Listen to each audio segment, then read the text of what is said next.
Thank you for joining me on my Asian sea bass series of videos, and this one is part two on nutrition and feeds. Now, back in the 1990s, the research on the nutrition started first of all with the Department of Fisheries in Thailand, Dr. Malay Bunyaratpalin and her team, and then also work began at SeaTech in the Philippines, and they did some of the early work. But from the 2000s forward, almost all of the work coming out of Southeast Asia and Asia in general, Pacific region, has come from Australia. And we have to say that the vast majority of research into both nutrition and also into feeds is almost solely due to their research activities from the different departments of the Australian government. Now, it doesn't mean that everything is wonderful, because as you'll see as I go into my video, that there are still a number of, for me, gaping holes in what we know about the nutrition of Asian sea bass. So without any further ado, let's get started.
This talk is based on a presentation that I gave at Aqua India in 2020 in Kochi, India. So let's look at nutrient requirements. First of all, I've shown this before, and I may probably show it to you again, and that is that there are many factors that affect nutrient requirements. And so anytime we have a published research paper that is giving us a value or a small range of values for a particular nutrient, whether it be an amino acid, whether it be a vitamin, a mineral, or some other compound, whatever it may be, we have to understand that that determination is a snapshot of a particular fish at a particular time under a particular rearing condition in a laboratory, which is often under perfect conditions. And there are many factors that influence this.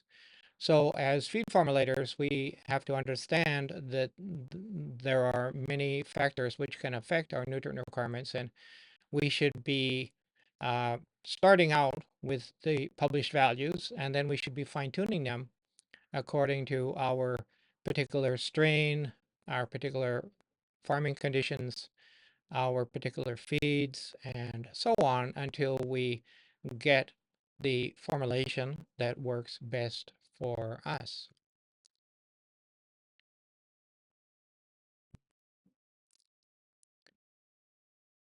Okay, so protein requirements. In this list here, we have, first of all, a paper from this is from Tahiti, I guess, and then we have a couple of papers from Thailand.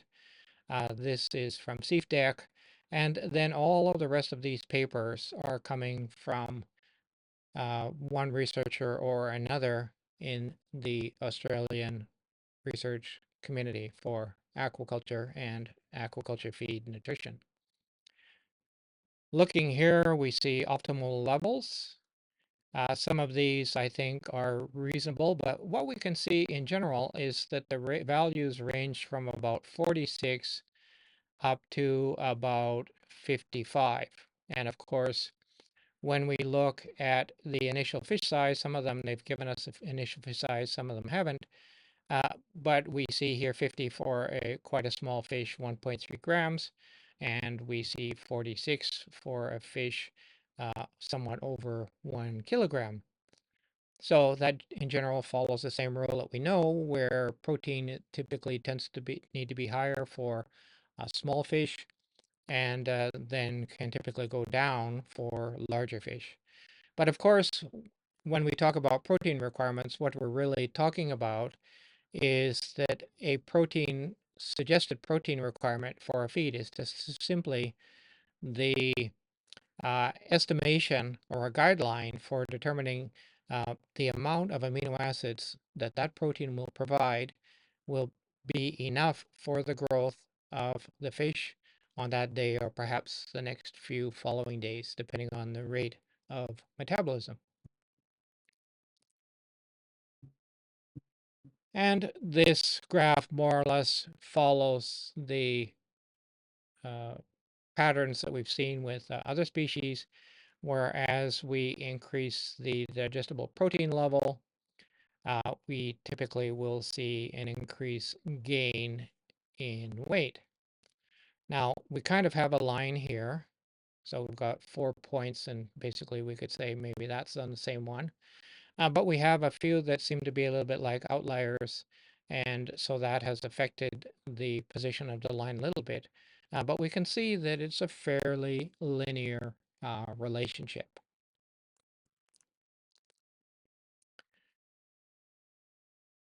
Now, in this one, along the bottom axis, we have dietary crude protein or digestible crude protein, okay, and ranging from 25 up to 55%. And when we look at the different factors, we're talking about daily feed intake, DFI, ADG, average daily gain, and also in FCR.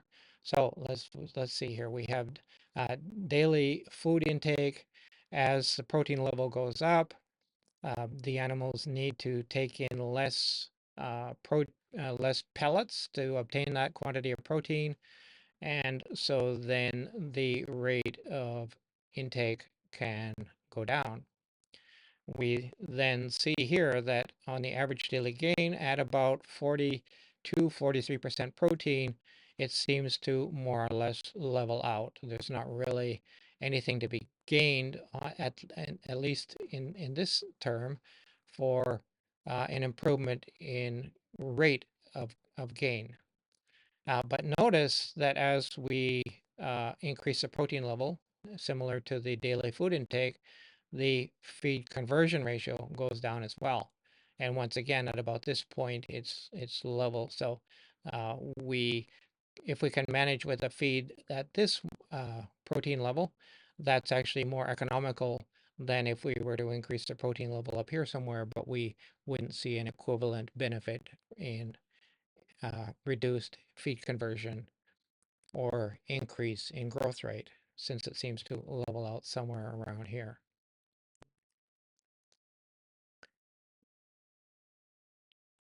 I mentioned that there are a few things that surprised me a little bit, and that there are some gaps that seem to be unexplainable, and this is really one of them. So here we have amino acid requirements of a fish that's hundreds of millions of dollars worth of production per year, and yet we don't know the requirements for all of the essential amino acids. All we have are the core group: lysine, methionine, arginine, and then we have some work on total sulfur amino acids, and then we have tryptophan. Now, tryptophan by itself is typically never in short supply in our feeds. It's really only methionine and lysine that tend to be um, limiting in our ingredients. And we also note here that all of this work, the latest of which is 2004, was done at SeaTech in the Philippines.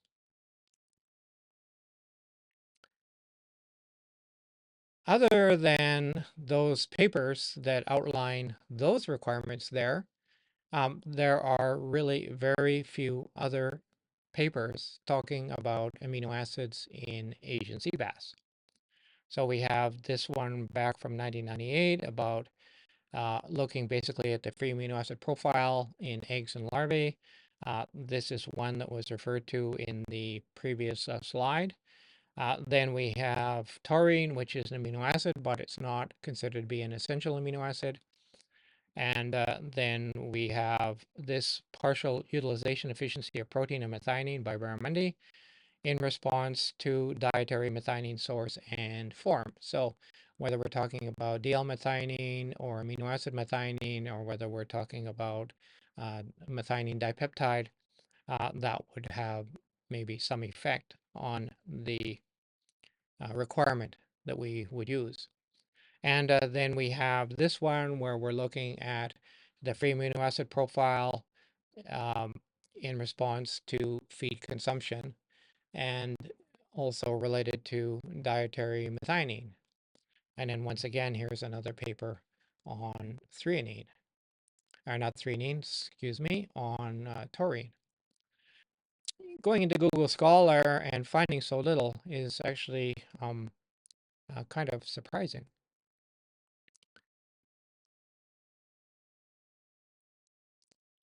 So a moment ago, we were looking at the sulfur amino acid requirements of juvenile Asian sea bass research done by SeaTech.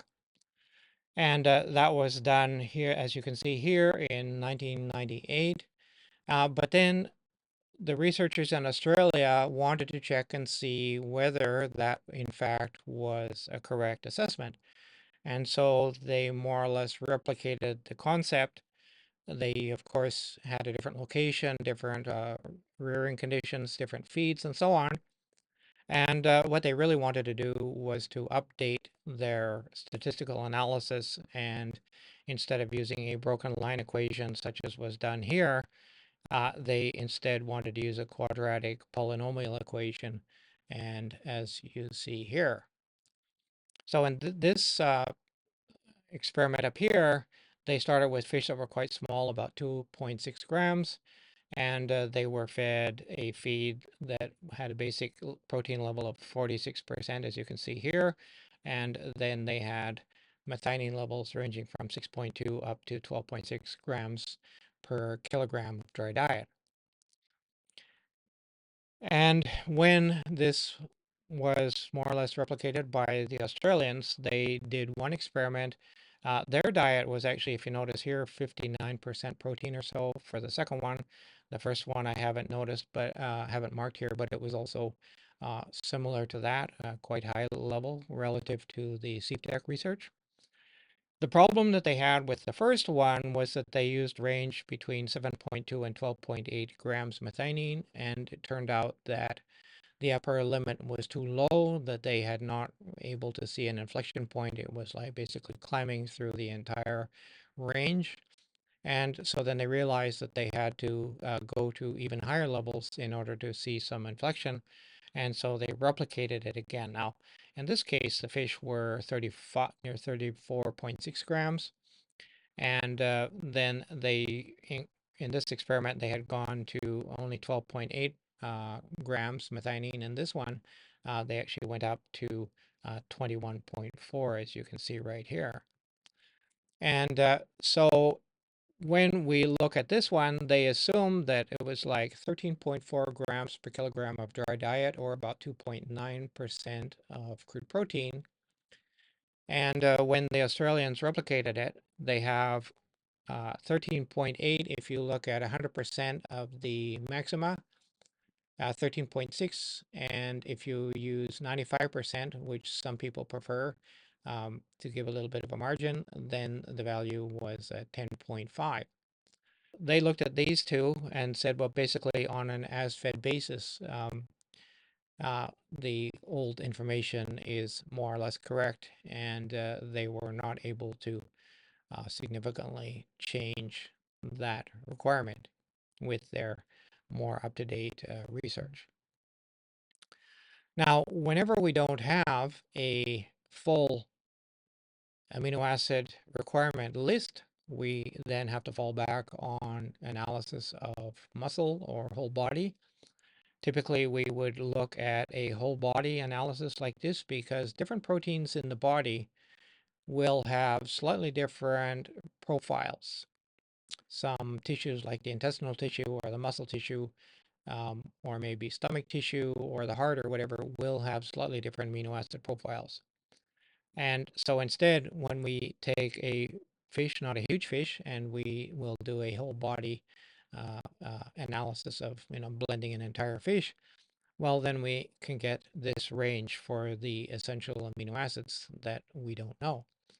Now, more recently, one of the innovations that we have is what we call the ideal protein concept, where we compare everything relative to lysine. So lysine is given a value of 100, and those that come out according to this list, higher or lower, receive their score. So this then are the numbers that we would put into our feed formulation program in lieu of having those missing requirement values. Okay, so let's move on to lipids and fatty acids. When we're talking about essential fatty acid levels, we know that we should have a mixture of EPA, 1%, and DHA, 1.7%. And these are the optimal values for growth, according to this Thai researcher. We also know that Asian sea bass has a limited ability to elongate and desaturate polyunsaturated fatty acids to long chain, highly unsaturated fatty acids. What does that mean? Well, if we feed these fish linoleic acid and alpha linolenic acid, they don't have as much capacity as other fish do to take those starting fatty acids and convert them, desaturate them, and elongate them up to EPA and DHA, or maybe even arachidonic acid. This work from Williams in 2006 has plotted here an optimal N3 to N6 fatty acid ratio, and recommending that it should be in about the range of 1.5 to 1.8, which is basically very similar to the estimation mentioned on the previous slide. So what we have here is we have growth and we have FCR, and so we see there's kind of a maxima about here and a minima about here. So that's in the range 1.5 to 1.8 is going to be right down about here.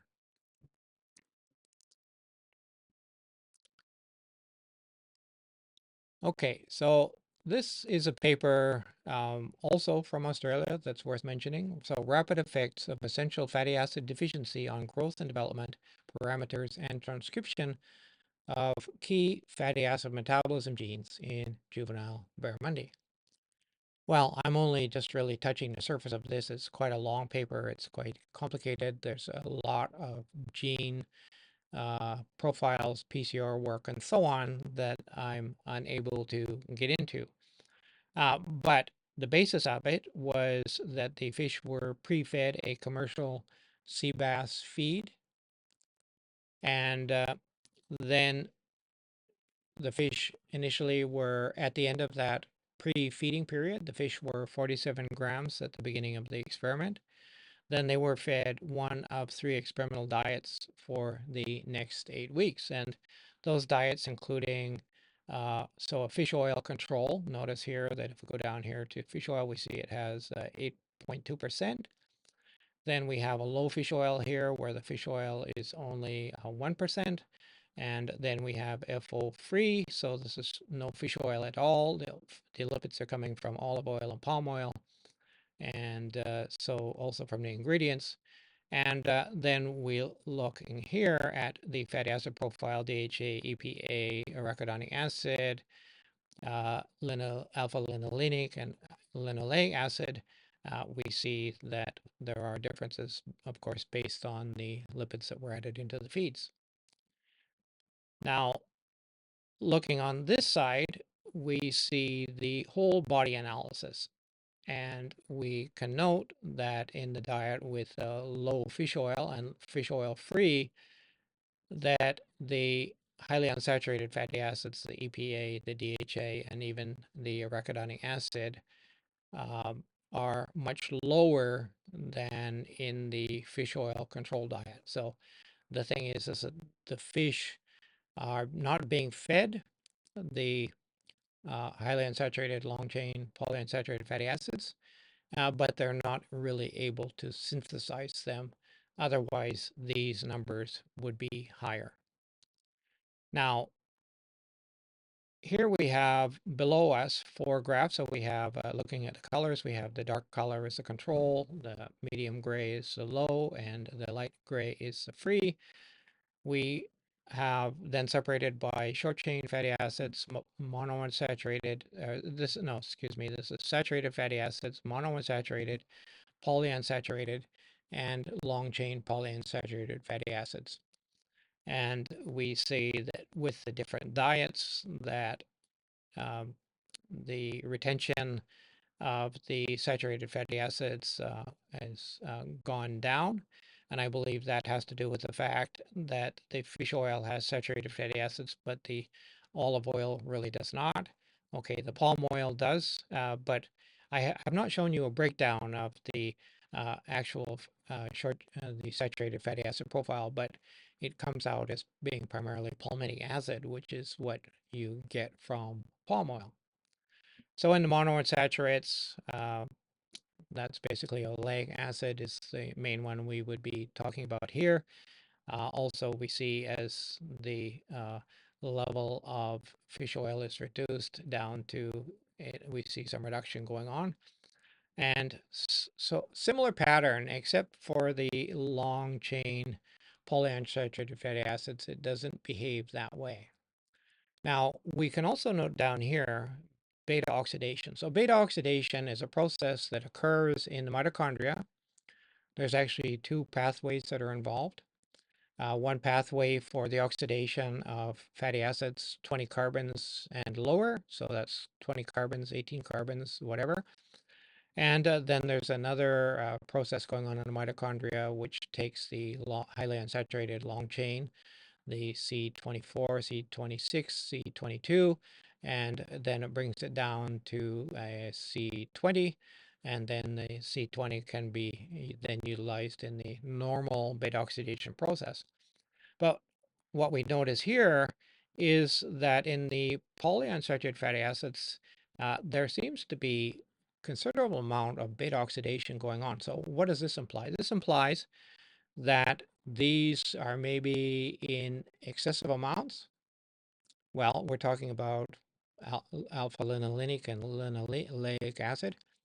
They're in excess amounts, and so then the animal is simply catabolizing them and turning them into energy. That's why the gene expression for the beta oxidation is higher than we would see over here in these saturated fatty acids and the monounsaturates. And then in the long chain polyunsaturated fatty acids, for some reason or another, in the fish oil treatment, the beta oxidation is quite high. So this suggests that that was actually considerably above the dietary requirement, and the animal didn't need to keep all of that around, and so simply was, rather than conserving it, it was actually oxidizing them. Now shift over and talk about carbohydrates. The first paper that I want to talk about is one from Australia by McMenamin in 2003. And they were basically investigating the starch ability of both silver perch, which is another Australian freshwater species, and barramundi to utilize digestible starch in the diet. So they had a control diet: fish meal 80%, gluten 11.3%, vitamins and minerals 7.5% each, fish oil 7%, and the remainder of the diet was diatomaceous earth, and they would take out some percentage of the diatomaceous earth and replace it with starch at 15% wheat starch and 30% wheat starch. And they had four gelatinization levels. So a raw starch diet, cooked at 25%, 50%, and 80% gelatinization. They then fed these diets to both silver perch and to barramundi. The conclusion from these experiments: one, wheat starch is poorly digested by Asian sea bass, but not so much by, not much of a problem with silver perch.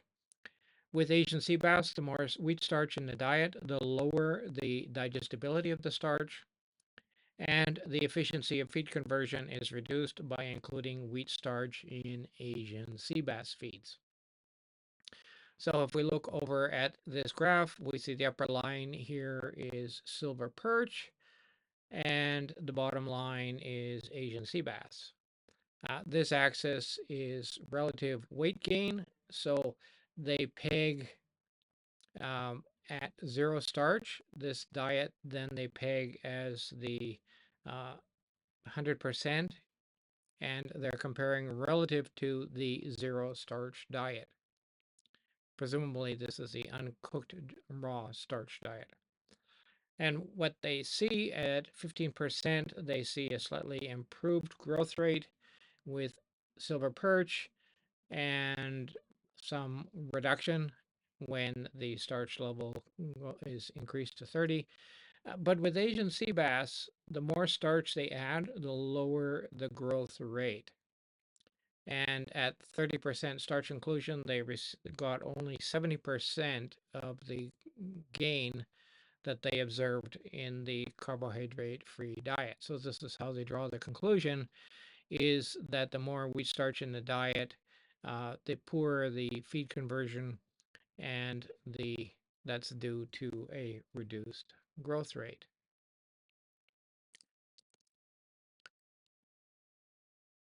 So same year,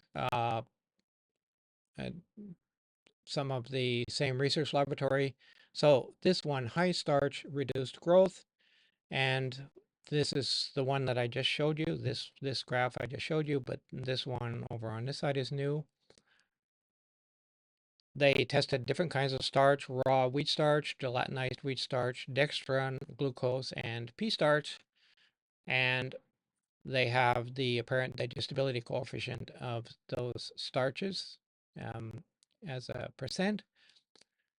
Interestingly, we see that as the silver perch receive their dose of um, starch, we have a very rapid uh, rise in plasma glucose after they are injected, and then it falls quite rapidly and stays relatively low.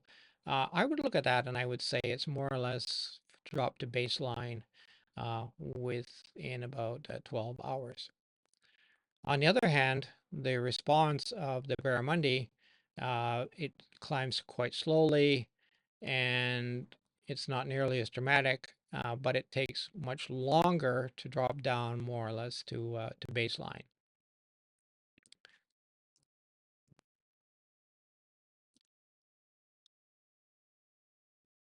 Here's another paper, this one by Anderson, blood glucose regulation. Now, what he's doing here is he's comparing Asian sea bass to Mozambique tilapia.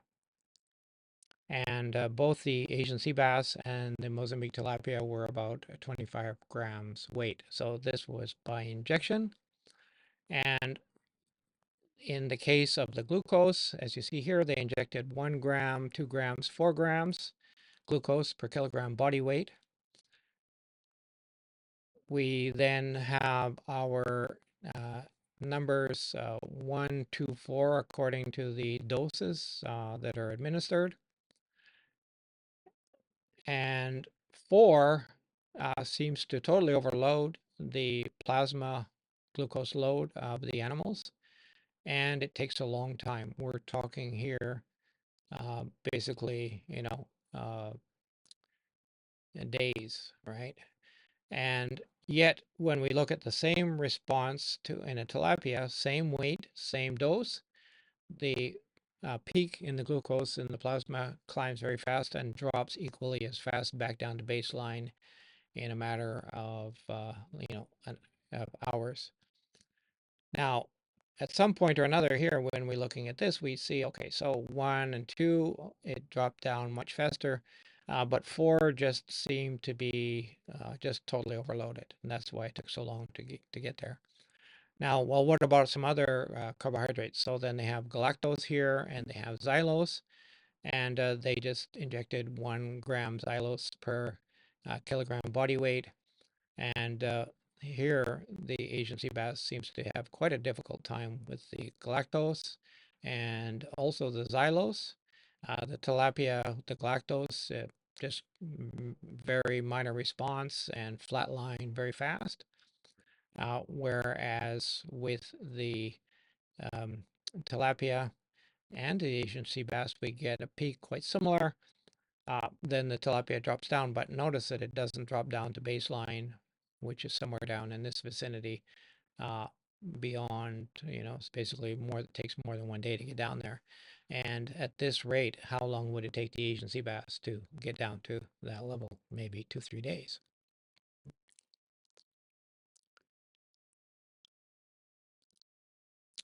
Same experimental group, but what they've done now is they have a carbohydrate-free diet. And so the composition of the diet is shown here. Then they feed 70% of that base diet plus 30% raw wheat starch, 30% pre-gelled wheat starch, and 30% glucose. So we have, once again, 1, which is the control, 2, 3, and 4, and we see 1, 2, 3, and 4. And the diet that had 30% glucose in it, the Asian sea bass had a very high peak and took some time, half a day, more than half a day, to drop down to more or less baseline. Now, the thing is, when we're talking about increase in glucose, normally this would be something that would happen after an acute stress response where you have secretion of cortisol in the body, and the cortisol drives gluconeogenesis. The animal is going to start to push the glucose level up in the blood, and then you're going to have a responding insulin response in order to get that energy into the cells. So when we compare the Asian sea bass to the tilapia, very even any of those, it handles them all quite well. And even the glucose, which was quite a high, load, um, had a relatively small response, and then dropped down to baseline quite rapidly. So this causes some kind of a quandary for our feed formulation. Uh, when we talk about the technical reasons for using carbohydrates in feed, quite often we're using them for binding. In the case of shrimp feeds or pelleted feeds, we're using them. Some carbohydrates are also very good for using in extrusion. They expand in the process, and then we can create floating feeds. So these are the typical guidelines when we're adding carbohydrates, and we want for floating feeds, we want typically uh, somewhere around 20% starch. If we have 20% starch, that's typically a non fiber extract, or in other words, multiple starch, multiple carbohydrates, maybe including some sugar on top of the starch, is typically in the range of 20%. But when we go to slow sinking, it's 10 to 12%. And when we go to fully sinking feeds, the starch content might be only 6 to 8%. Farmers like floating feeds because they're easy to see the fish feeding. And however, the problem is that aggressive fish consume most of the feed, and the quieter, less aggressive fish basically get left out. They don't dare rise among all of these aggressive fish, and they hang back, and sometimes they end up not getting enough to eat. This then results in a wide size variation, which drives cannibalism. And the way you prevent that is probably the best way would be to use a combination of maybe floating and slow sinking feeds, and then also do frequent grading if you need to prevent cannibalism. And you have to, be very intelligent in the way that you manage your feeding. And sinking feeds, they require careful feed management, but if you look at the way that they use the sinking feeds in Europe for the salmon, they have sensors at the bottom of the cages, they have cameras, they're using artificial intelligence to assess when the fish are hungry and when they're not hungry, and how much feed to deliver at every meal, and how frequently the meals should be. Uh, and they then, by providing sinking feed to the salmon, they really avoid the issues with aggression and stress levels and high cortisol and difference in feed intake. So they get a much better result in salmon when they use sinking feeds, and I would anticipate that using sinking feeds with Asian sea bass would be similarly good. Dietary energy, sources of dietary energy. We have understood from other videos that animals, aquatic animals, prioritize their energy sources. Uh, Protein is the first that will be catabolized, eh, kind of preferentially, but if there is fat and carbohydrates, they can be used in the feeds, and to some extent, they will reduce the protein catabolism, which means that the protein is saved for growth instead. Now, that's what the fish want. But when we look at the feed formulator and the cost of the feed, it's the opposite way. The cost prioritization is that carbohydrates are cheap and protein is expensive. So we have these two opposing forces trying to help us to, or driving us to make our decisions about what kind of feed we should use. And we then tend to rely more on carbohydrates, which is fine for most freshwater fish, but I think that it might be a mistake with Asian sea bass. And then just noting down here at the bottom in red that carnivorous fish are generally intolerant of carbohydrates, and the Asian sea bass is no exception. When we're talking about dietary energy, of course, as we just explained, energy can come from protein, it can come from fat, can come from carbohydrates, and a good formulator will balance each one of those so that they're used maximally, optimally. And everything we try to do is to avoid having protein destroyed in catabolism and save it instead for growth and weight gain. We then want to consider the relationship between energy and protein, because energy oftentimes controls feed intake. And feed intake, we then maybe might find ourselves in a situation where reduced feed intake is going to mean lower than optimal protein intake. Here we have different protein to energy ratios measured in grams of protein per megajoule of energy from 10 to 35. And we have growth on this upper line and FCR on the lower line. And they're basically mirror images of one another. Uh, what we want is maximum. So that would be somewhere around here. We're going to get the best uh, growth rate with the lowest FCR somewhere around here. And then this is another uh, uh, way to look at it. So we have, in this case, we're now looking at the weight of fish. So this is fresh weight of fish from basically larval stage up to 2.5 kilograms over here. And we have the digestible protein to digestible energy ratio in grams of protein per megajoule. And then we see it descending like this. So at about this point here, for any fish that's more than, say, 1.2 kilos or so, the ratio is going to be quite steady at around 20 grams of protein per megajoule. But for small animals, it is going to be quite higher if we follow this line. Now, there are other factors that control energy demand, and then, of course, that's controlling feed intake. Here we have temperature on the lower axis, 20 degrees up to 38 degrees, and we have the apparent digestibility coefficient of energy. And as the temperature rises, we seem to get a better utilization of dietary energy. On the right-hand side, we have fish weight once again, live weight. In this case, the largest fish tested were 3 kilograms.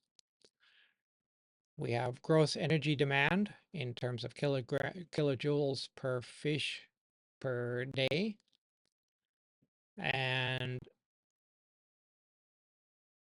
so that's following this axis like this. But notice the curious thing here is that low temperature has an impact.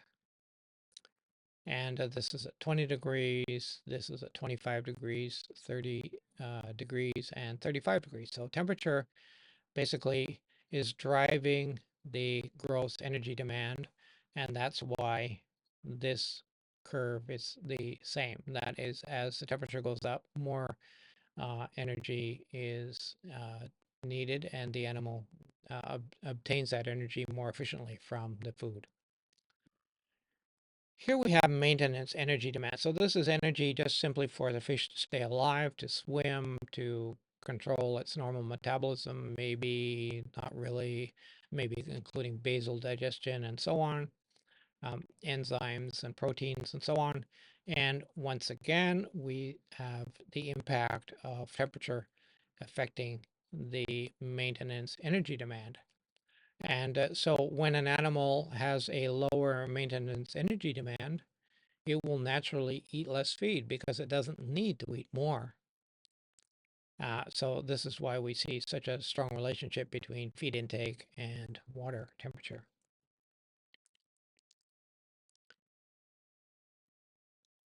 Here we have, this is Williams from Australia. We have dietary fat levels and apparent digestible,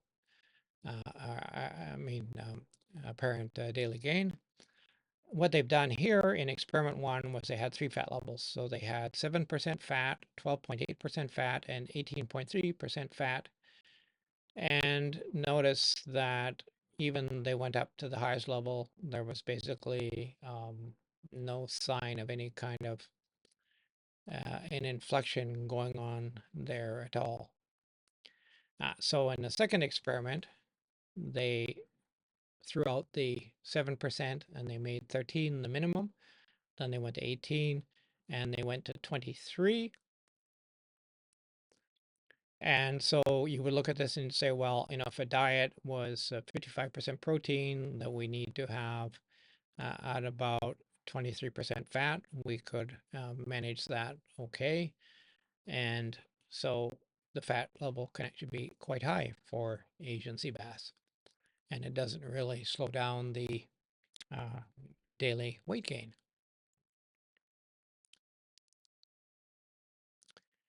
So that previous one was ADG. This is the same experimenters, and now they're looking at feed conversion ratio.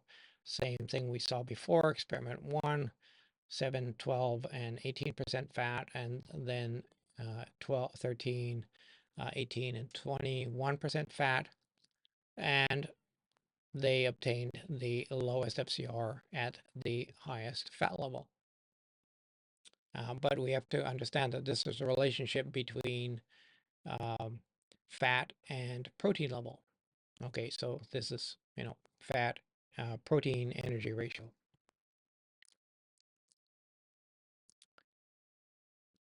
This is a more recent experiment, digestible energy density expressed as megajoules per kilogram of feed as fed. We had fish that started out at nearly 1.2 kilograms, and they were fed a variety of things. One, bait fish, a low energy density feed, a medium energy density feed, and a high energy density feed. What's the difference? Well, notice that the low has 10% lipid added, the medium has 20%, and the high has about 30% added.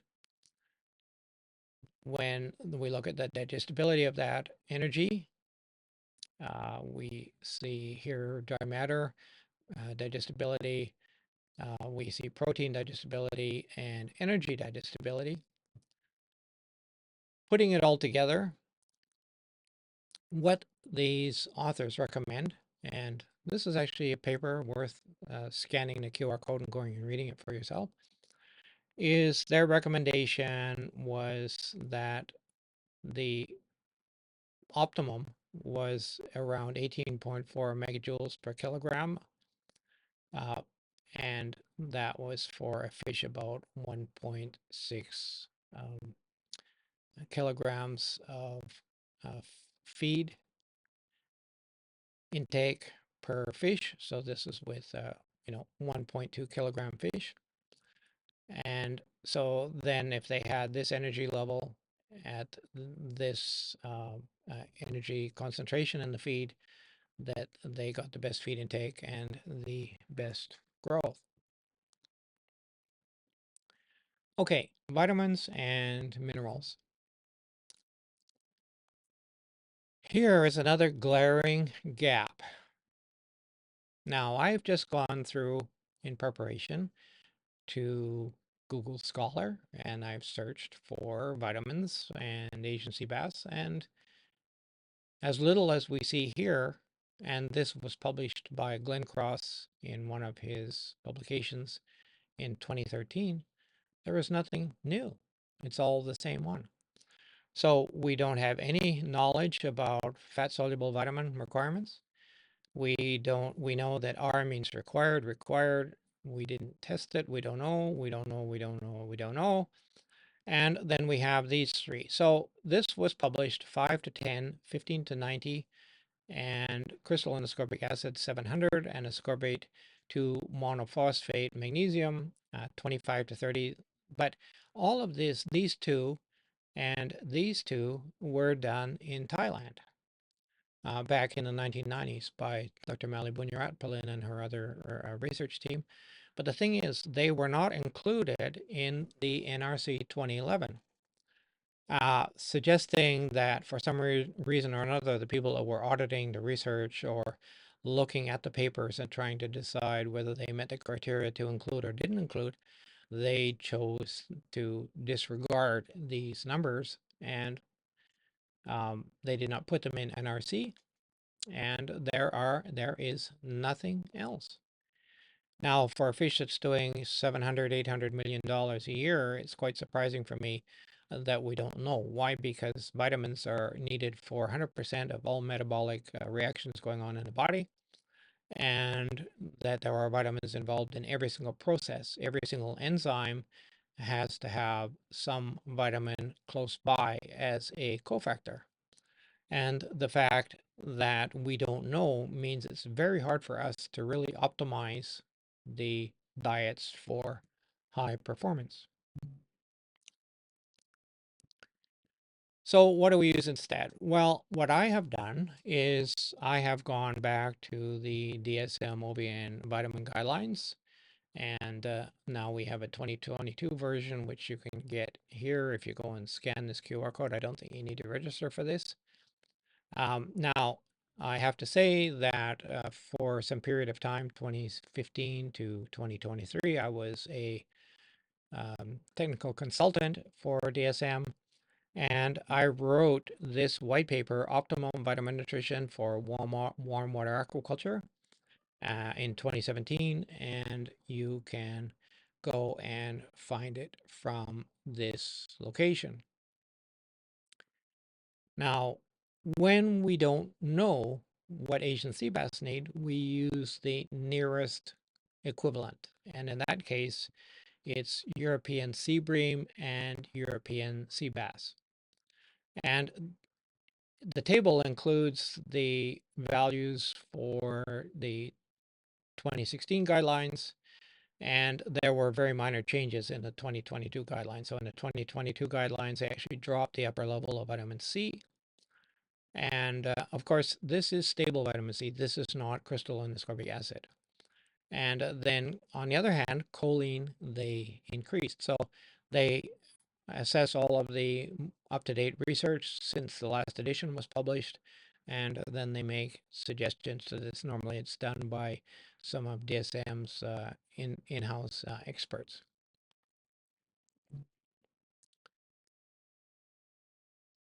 Here we have a report about an experiment where they conducted these trials with Asian sea bass, where they fed them diets with and without vitamin C, and with and without vitamin D.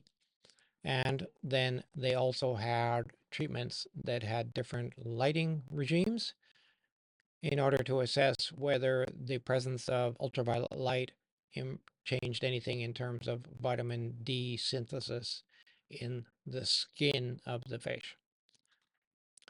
So we have then 5 diets, and you see the diets here, no vitamin C or vitamin D3, so that's a negative control. Diet 2 has vitamin D3 only, no vitamin C. Diet 3, vitamin C, no vitamin D. Then the diet 4 has both, and then they compare 2 commercial diets. One's Creating Barramundi diet and Ridley Aquafeed diet. These are probably the 2 leading feeds for Asian sea bass in Australia. And on this axis, we have bone deformities as a percent. So they're looking at percent of fish that have different bone deformities. We then see here the vitamin C analysis. So this was the actual analysis of the feeds 1, 2, 5, and 6. 3 is not there because 3 did not have any vitamin C. And then here's the analysis of vitamin D. And even the no vitamin D treatment, which is number 3, did have a small amount because the base diet does have some fish meal in it. So there was some vitamin D there. But what's very apparent looking at deformities is that the big factor here is vitamin C. The diet that had no vitamin C and no vitamin D and no vitamin C but vitamin D are the ones that had the highest rate of deformity. When there was vitamin C, no vitamin D, no impact. And there was a small amount of deformity, maybe one couple of fish or so, not many, with the commercial feeds. And then if we look at the impact of vitamin D, no effect on deformities at all. So basically, vitamin D levels were not related at all in any way to the incidence of deformities. On the right-hand side, we have these x-rays of these Asian sea bass. And in this case, we're looking right here. There's a bone deformity going on right there. And in this fish, there's one going on right there. Let's have a look at those.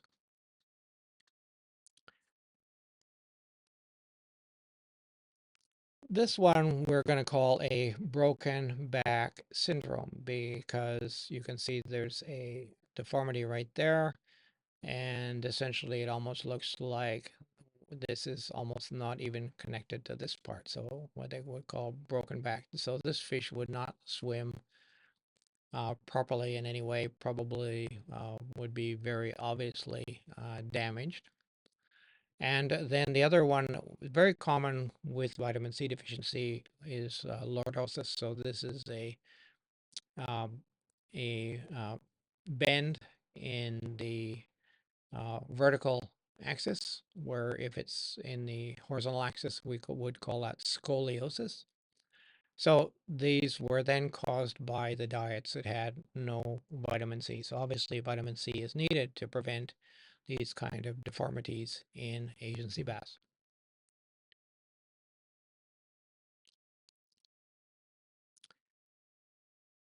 Now I've included this one. Um, it's slightly strange, I would say. What they've done is they have vitamin B complex, and the vitamin B complex is this mixture here. It's basically a poultry vitamin mix of some kind. And then they have also phosphorus, and they're not adding this into feed because they're dealing with basically swim up fry with larvae. Here you see it says 2-day old Asian sea bass. So these are basically, swim up fish. And they were fed chlorella and rotifers for 30 days, and then they were put on feed. These vitamins and this phosphorus was dissolved in the water. It wasn't included in any feed. And here's the rate at which the vitamin B complex was dissolved in water at 0.75, 150, and 225 milligrams per liter. And then the disodium phosphate was added at 0.5, 1, and 1.5 milligrams per liter. When we look at the end of the rearing period, fish were subjected to an osmotic shock. They were moved from full-strength seawater to basically fresh water instantaneously. And then they had what they determined to be a cumulative stress index. Now, if you read the paper, they explain what that actually is. When we look at all of these dietary combinations, we see vitamin B at 150 milligrams in the water and 1 milligram of phosphorus gave us the significantly higher survival rate. When we look at the cumulative stress index, we actually see 78, 78.6, 78.3. These are not significantly different. And likewise, when we look at the phosphorus content, these three were not significantly different. But the best one for survival was this one. So definitely the animals appear to be deficient in B vitamins. And for very little fish, young fish, fry, basically swim up fry, larval fish even, having some B vitamins in the water seems to be beneficial in promoting their survival.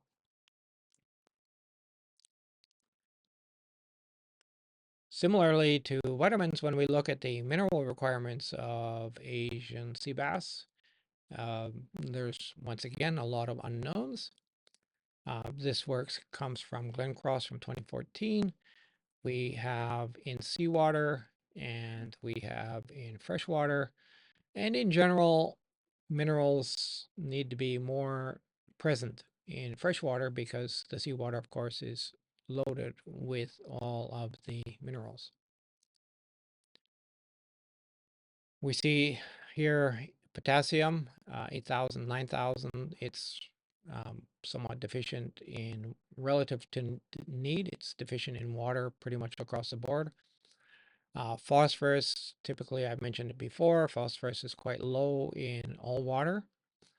And then in some cases in seawater, they haven't tested these. They didn't think there's any reason to do so because, well, the fish will just get what they need. So, I've said it before that um, in general with fish nutrition research, we have underplayed the importance of dietary minerals, and we have not researched them very well.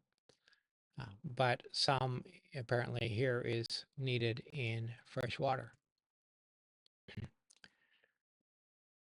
Now, this is mineral analysis of wild sea bass tissue, animal muscle.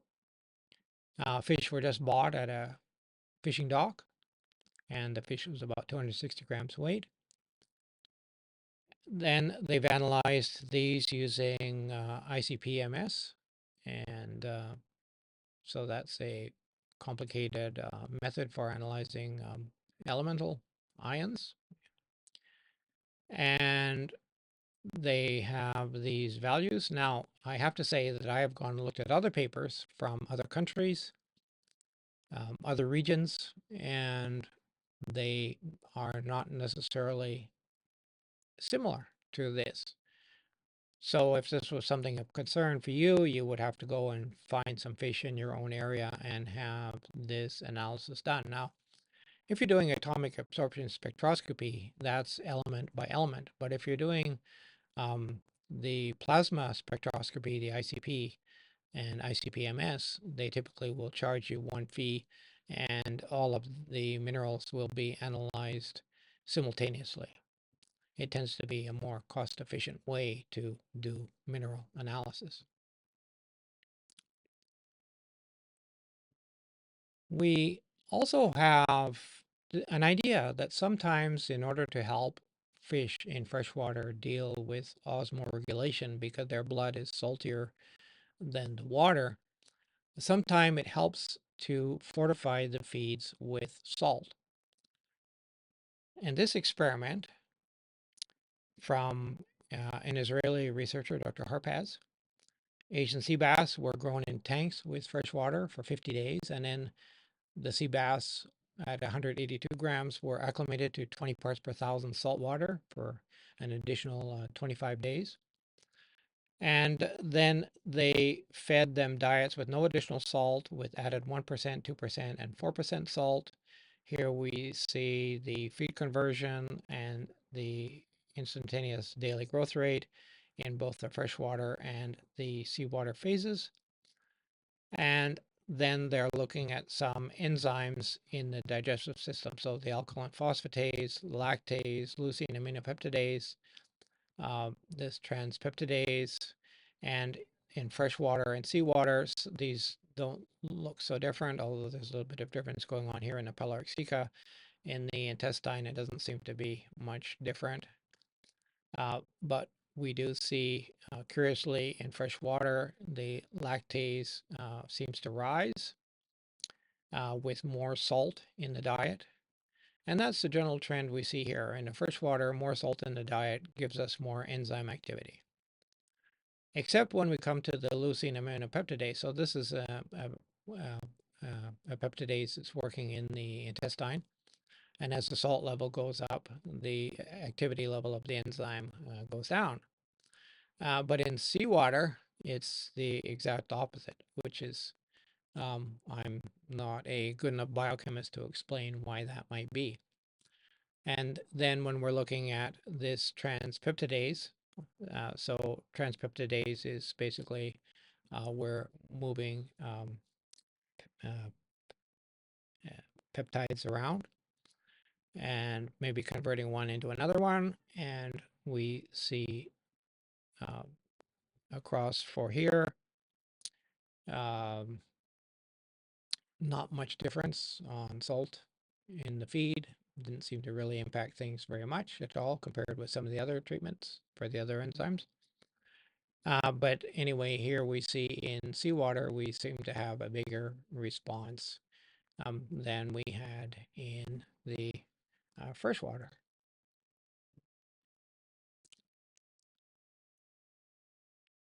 Okay, feeds.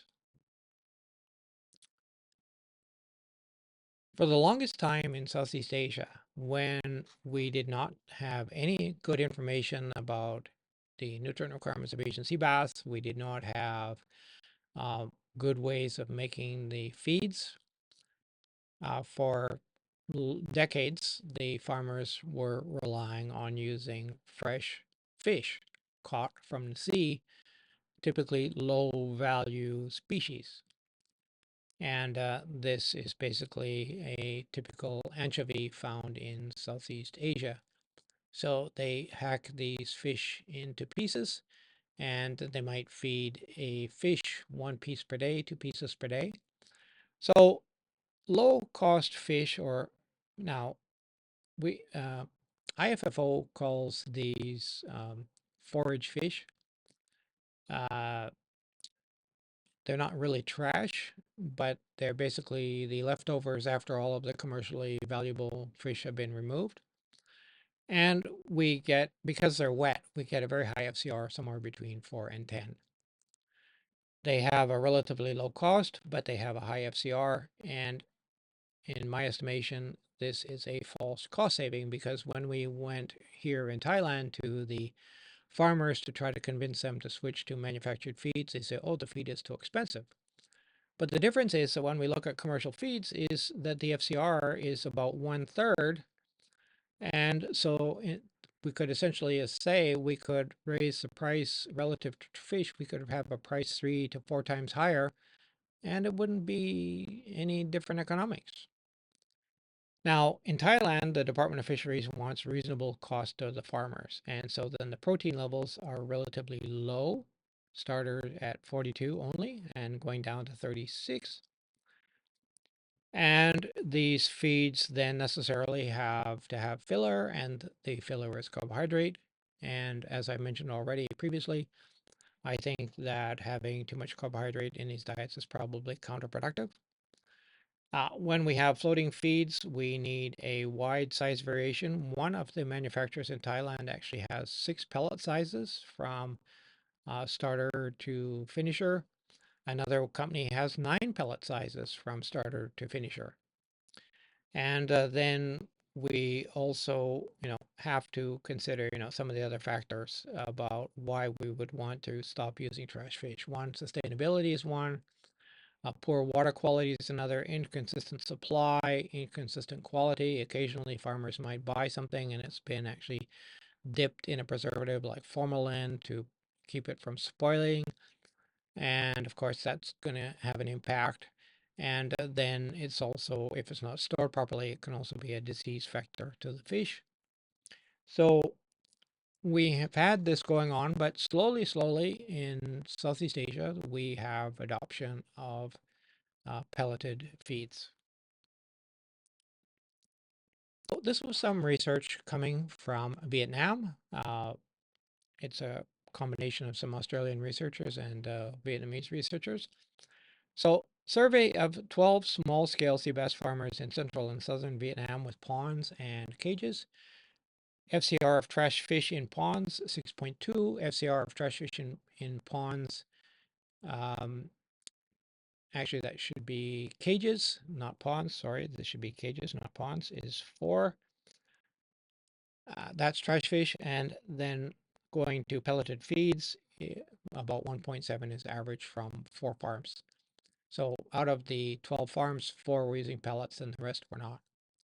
Now, feed cost, the central region, 74% of the total cost was coming from the feed per crop. But in the south, where they were growing in cages rather than ponds, the feed cost was only 54% of total costs. So the cages were growing fish in cages was cheaper, and maybe it has to do with the cost of managing the land, taxation on the land, or maybe depreciation or investment in the land isn't counted.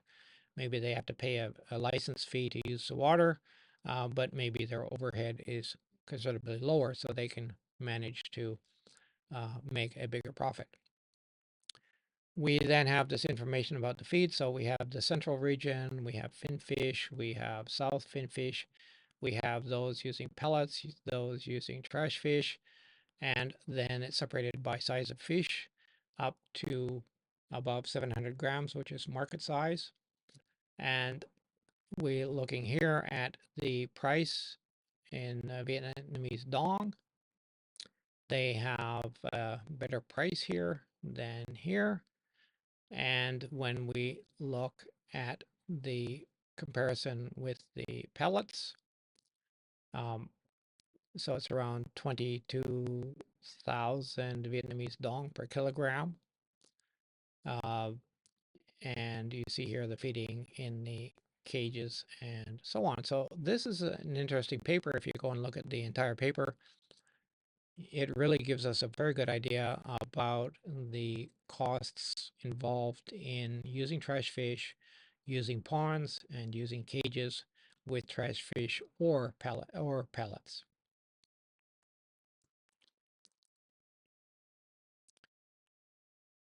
Now, a moment ago, I was talking about the sea bass feeds in Thailand, and these are the standards for feeds for marine fish, of which sea bass is included. Starter, grower, finisher, fish size, and then protein levels from 42 down to 36, minimum crude fat lipids levels, and this would be with ether extraction, not including process of hydrolysis. We have the fiber levels and the moisture. And so based on these protein levels, I estimated that from my own experience that these would be the approximate starch content of these feeds. And so when we go back and look at what the Australians found out about the higher the carbohydrate, the poorer the performance, I think that it would be really worthwhile to begin to investigate updating the feeds to start to use some slow sinking feeds. And as I understand it, just very recently, just announced that there's some research going to go on between Japan and Thailand, and they're going to be probably testing feeds in cages for Asian sea bass. I don't know yet the details of what kinds of feeds they're using, but I would hope that they would begin to compare slow sinking feeds using, modern feed management technologies and not just relying only on floating feeds. Here are the standards for sea bass feeds in Vietnam. Starter, grower, finisher, crude protein levels are considerably higher. Their lowest is 42, where our lowest is 36. And our highest is only 42. They go up to 50. The fat levels are much higher, and they have lower moisture. So at a high protein level and a higher fat level, then the amount of carbohydrate in these feeds would be much lower, and probably my guess would be that we're going to get overall better performance from these feeds than the ones we use in Thailand. Now, if we go to the FAO AFRIS, Aquaculture Feed and Fertilizer Resources Information System of the FAO, and you can scan that QR code and it will take you to the page for Asian sea bass, we can find a lot of tables in there. And here's a table of frequently asked questions. What is a typical suitable proximate analysis for the diet for barramundi? So we have nursery, grower, and grower. Below 200 grams, above 200 grams, and protein 45 to 50, 40 to 45. Fat levels are high. Carbohydrate recommended is 20. Digestible energy and protein to energy ratio. Remember, we saw that around 20 to 22 seemed to be about the best. So this is what's coming out of the FAO database. Now I want to compare that with this from Australia. Here we have a speed specification, and this is coming. This table is from Glenn Cross. Whether this one is from Glenn Cross or another paper or not, I don't know. It might be from this one. This is a paper by Ship from 2007. This is a Barramundi farming manual. So we have a feed spec here. So protein 52%, lipid 16%, starch 10% only. And then we have the start to from 0 to 120 days. We have a estimation of the weight of the fish, the feeding rate to be administered, the feed cumulative quantity, and the approximate FCR. We have down here then fish below 200 grams, 200 to 1 kilo, and above 1 kilo, 53% protein, 46% protein, 42% protein. And notice that as the protein level goes down, the fat level goes up because they're more or less maintaining. Here you see the digestible energy and the digestible protein to digestible energy ratio. Small fish need a lot more. And on this side, remember in Thailand, I said that we have one company makes 6 sizes and another one makes 9 sizes. Here we have 8 different sizes of pellets, and in order to produce 1 ton of barramundi, this is the approximate quantity of each of these feeds that we would need. So we need 1.4 tons of feed to produce 1 ton. So that's an FCR of 1.4. And for me, I believe that this approach of the Australians to high protein, high fat, and low starch is a much more uh, appropriate way to do feeds for Asian sea bass than what we're doing here with our high carbohydrate feeds in Thailand. Here we have fish weight. So this is an experiment by Williams from Australia, 350 grams. And we see daily food intake. So when we were looking at, for example, back here, we have a feeding rate. This would depend on temperature.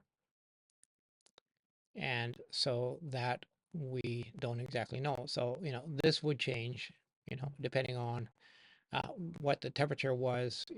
Each one of these is going to be a different feeding rate for different size fish, according to this daily feed intake. I've shown this graph elsewhere, and here we have temperature on this axis, and we have growth rate. The optimum temperature for Asian sea bass is somewhere between about 31 to 33 degrees. That's where we get our maxima for both these small and slightly larger fish. And likewise, when we're looking at feed conversion ratio, FCR, somewhere around that temperature is also giving us the maximum digestibility values and the lowest feed conversion. Now, talking about feeds, if we go back to the AFRIS database, this is a recommended feed formulation for barramundi. I don't know where this comes from. It's probably from Southeast Asia, so it could be from Thailand, it could be from Vietnam. So we have peanut meal, soybean meal, rice bran, yeast, fish meal, and so on. And the only the broodstock diet here has fish oil in it. Now, I don't know whether this grower should have some fish oil in there as well. I really think that it does. The fish meal level here is only 5%, and there's nothing else in here to provide the EPA and DHA that the animals need. And so I think that I would look at this, but I wouldn't necessarily want to implement it today. I think that this data is a little bit old-fashioned, but it gives you some idea of maybe more traditional kinds of feeds that were used. Now, this is an example of an experimental Asian sea bass feed developed and presented by Williams and Barlow in this paper in 1992. So they have 35% fish meal, 4% casein, 2 kinds of soybean meal, full fat and solvent extracted, totals about 12% of the formula.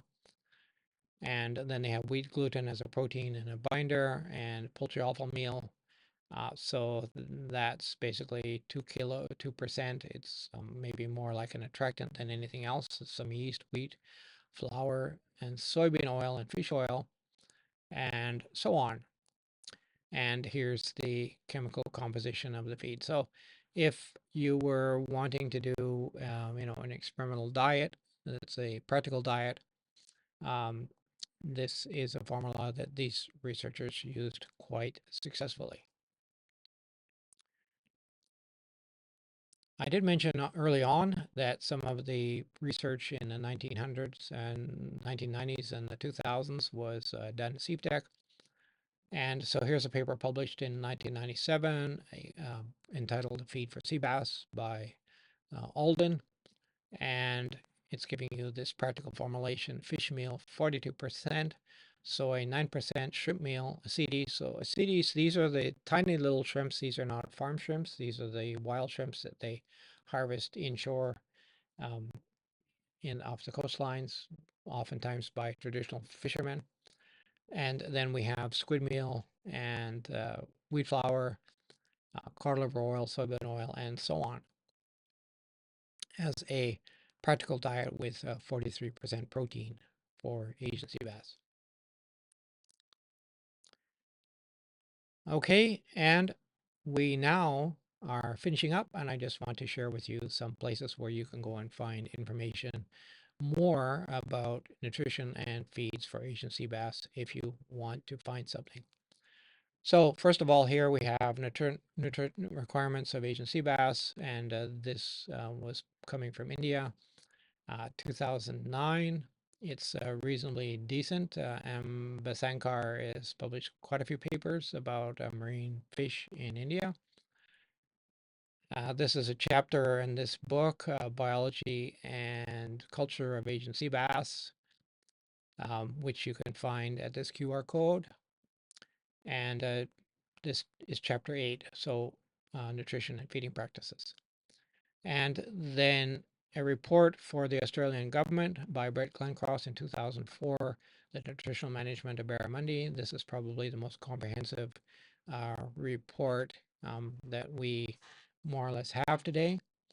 Uh, Here we have the bioeconomics of Asian sea bass. I mentioned that already, so I'm not going to talk about it again here, but just reminding you that this is a good paper to look at if we want to compare the pros and cons of using trash fish or stopping that and going to manufactured feeds instead. I talked about this paper by Anderson. I talked about this paper by McMenamin, looking at the digestion and utilization of carbohydrates in barramundi. It comes out of this report, Aquaculture Diet Development Subprogram Ingredient Evaluation. It's quite hard to find, but here you can scan it and download it, and then you have chapter 4.9 and 4.10 that cover these two topics that I addressed in this paper. We then have this one, which is dietary requirements and feeding practices for barramundi. This is also an Australian government report. And a paper that I like very much, a factorial growth and feed utilization model for barramundi based on Australian production conditions. This is free to read, so you can scan it there. But if you have, institutional access or access through a university library or something like that, you can, download it and read it.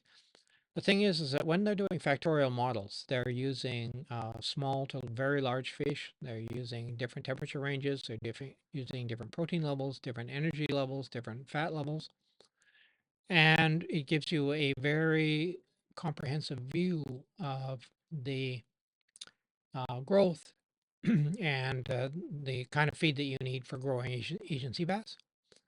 And based on this, Australia has developed a model that you can just plug in your data and it will tell you all of the things that you need to know about growth rates and so on. The only thing you input is the temperature, and the rest is more or less calculated by itself.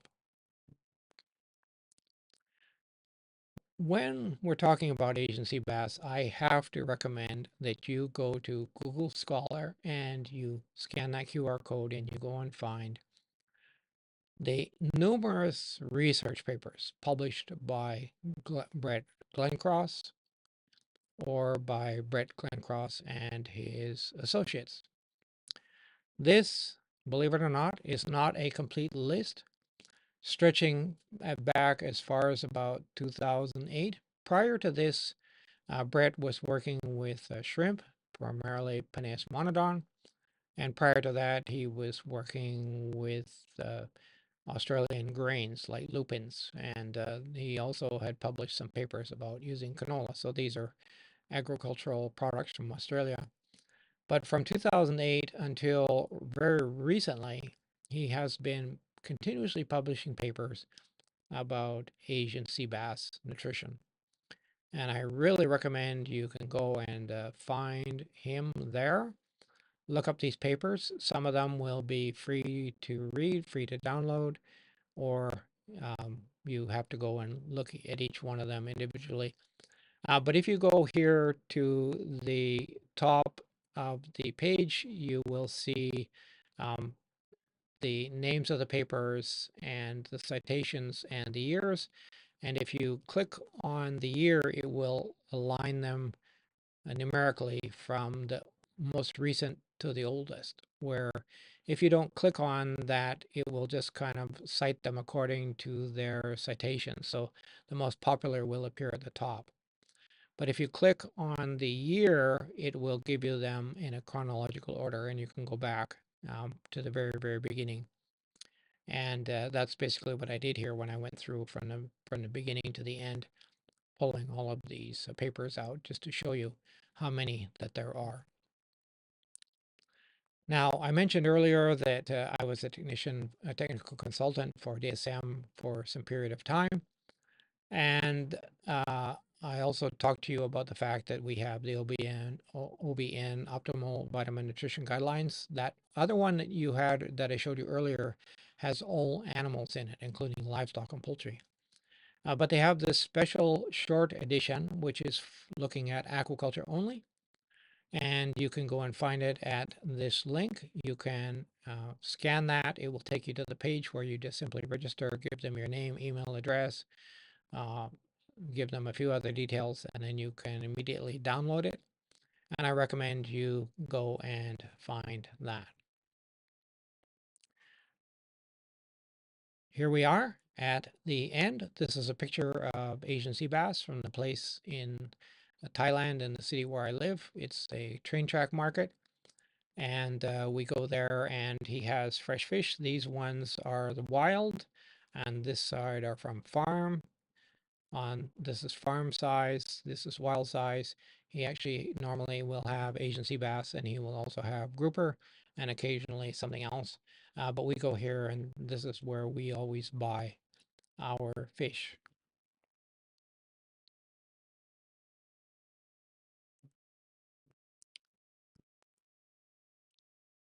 So please consider subscribing to my YouTube channel. Like it, make a comment on the video, turn on your notifications after you subscribe so that you'll be notified when I release new videos, and then share them with your colleagues and fellow students. If you do that, then my information will be more widely shared. And I have more videos coming up. After this one, I have several videos I'm releasing on American channel catfish, which is not here in Southeast Asia, but it was the first warm water species in which the nutritional requirements were determined. And so it's worth mentioning here as well.